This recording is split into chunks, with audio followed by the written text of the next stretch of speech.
Dhaba style સેવ ટમેટાનું શાક બનાવવા માટે આપણે અહીંયા 3 નંગ ટામેટાં લઈ લીધા છે, જે વજનમાં 200 ગ્રામ જેટલા છે. ઢાબા સ્ટાઇલથી શાક બનાવીએ છીએ ત્યારે આપણે એકદમ જ સરસ લાલ રંગના ટામેટાં આવે તે લેવાના છે અને તેમાંથી 2 ટામેટાનું કટિંગ કરી લેવાનું છે અને 1 ટામેટું છે તેનો ઉપયોગ આપણે પાછળથી કરીશું. તો મેં 1 ટામેટું અહીંયા સાઈડમાં મૂકી દીધું છે અને 2 ટામેટાં છે તેનું ખૂબ મોટું પણ નહીં અને એકદમ જ ઝીણા પણ નહીં એ રીતે ટુકડા કરી લીધા છે. તો અહીંયા આપણું 2 ટામેટાનું કટિંગ છે એ થઈ જઈ રહ્યું છે. તો એ 2 ટામેટાં સરસ મજાના કટિંગ થઈ ગયા છે. તો ત્યારબાદ શું કરીશું, આપણે એક કઢાઈ લઈ લીધી છે અને તેમાં 2 મોટા ચમચા જેટલું તેલ લઈ લીધું છે. જો વધારે ટામેટાં હોય તો તમે વધારે તેલ લઈ શકો છો. તો મેં અહીંયા 3 ટામેટાં હોવાથી 2 ચમચા જેટલું તેલ લઈ લીધું છે. તેલને ખૂબ સારી રીતે ગરમ કરી લીધું છે. અહીંયા મેં સિંગ તેલ વાપર્યું છે. તેમાં સૌથી પહેલાં રાઈ, જીરું અને રાઈ જીરું તતડે ત્યારબાદ સરસ મજાનો મીઠો લીમડો એડ કરી દીધો છે. લીમડાના પાંદડા એડ કરવાથી સેવ ટમેટાનું શાક છે તેનો સ્વાદ ખૂબ જ વધી જશે. ત્યારબાદ હિંગ અને હળદર એડ કરી દીધી છે. હળદરને તેલમાં જ એડ કરવાની છે, તેનાથી કલર પણ ખૂબ જ સરસ આવતો હોય છે. તો હળદર એડ કર્યા બાદ આપણે જે કટિંગ કરેલા ટામેટાં છે તેને પણ એડ કરી દઈશું અને તેને સારી રીતે હલાવી લેવાનું છે. તો તમે અહીંયા જોઈ શકો છો કે આટલા મસાલા કરીને આપણે ટામેટાને 2 થી 5 મિનિટ સુધી ચડવા દેવાનું છે.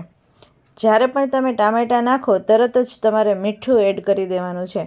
મીઠું તરત જ એડ કરવાથી ટામેટાં ફટાફટ ચડી જશે અને ઝટપટ ગળી પણ જશે, એટલે કે એકદમ જ સરસ ગ્રેવી જેવું થઈ જશે. તો 2-5 મિનિટ પછી થોડું ઘણું તેલ છૂટું પડવા લાગ્યું છે. તો હવે આપણે થોડાક મસાલા કરી લઈશું અને જ્યાં ટામેટું આપણે સાઈડમાં રાખેલું હતું તેનો પણ ઉપયોગ કરીશું.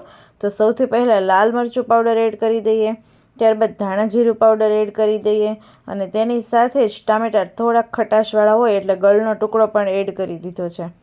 ત્યારબાદ જે ટામેટું આપણે સાઈડમાં રાખેલું હતું તેને આ રીતે ખમણીની મદદથી આપણે ગ્રેવી જેવું કરી લેવાનું છે, એટલે કે ખમણી લેવાનું છે. જો તમે ગ્રેવી કરશો તો તેની છાલ છૂટી નહીં પડે, પણ આ રીતે જો તમે ખમણશો તો તેની છાલ તરત જ દૂર થઈ જશે અને અંદર ફક્ત ટામેટાનો પલ્પ જ જશે. એટલે આ રીતે ખૂબ જ સરસ રીતે તમે અલગથી પણ પ્લેટમાં ખમણીને એડ કરી શકો છો. મેં અહીંયા ડાયરેક્ટ જ શાકમાં જ ખમણી લીધું છે. તો આ રીતે ત્રીજું ટામેટું જે આપણે રાખેલું હતું તેને આ રીતે ખમણીને નાખવાનું છે કે જેનાથી સરસ મજાની ગ્રેવી થઈ જશે અને ટામેટાનું જે શાક છે એ પણ ઘટ અને ક્રીમી બનશે. તો તમે અહીંયા જોઈ શકો છો કે ગ્રેવી આપણી સરસ થઈ ગઈ છે અને હવે તેને ખૂબ સારી રીતે હલાવી લેવાનું છે. તો આ રીતે ગ્રેવી નાખ્યા બાદ 2 મિનિટ સુધી રહેવા દે તો આપણું બધું જ તેલ સરસ મજાનું છૂટું પડી જશે. ત્યારબાદ આપણે પાણી એડ કરી દેવાનું છે. જે નોર્મલ પાણી આવે છે રૂમ ટેમ્પરેચરનું એ જ એડ કર્યું છે.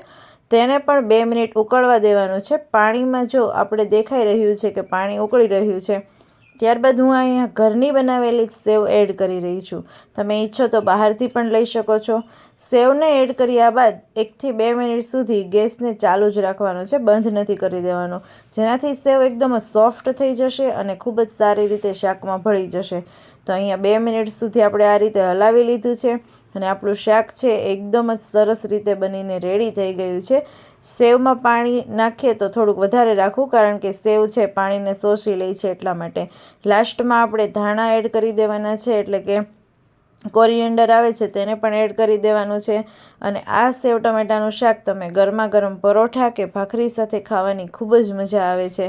તો અહીંયા આપણું ખૂબ જ ટેસ્ટી અને એકદમ જ સરસ ઢાબા સ્ટાઇલથી સેવ ટમેટાનું શાક બનીને રેડી છે. એકવાર ચોક્કસથી ટ્રાય કરજો, ઝટપટ બની જશે અને ખાવાની પણ ખૂબ જ મજા આવશે.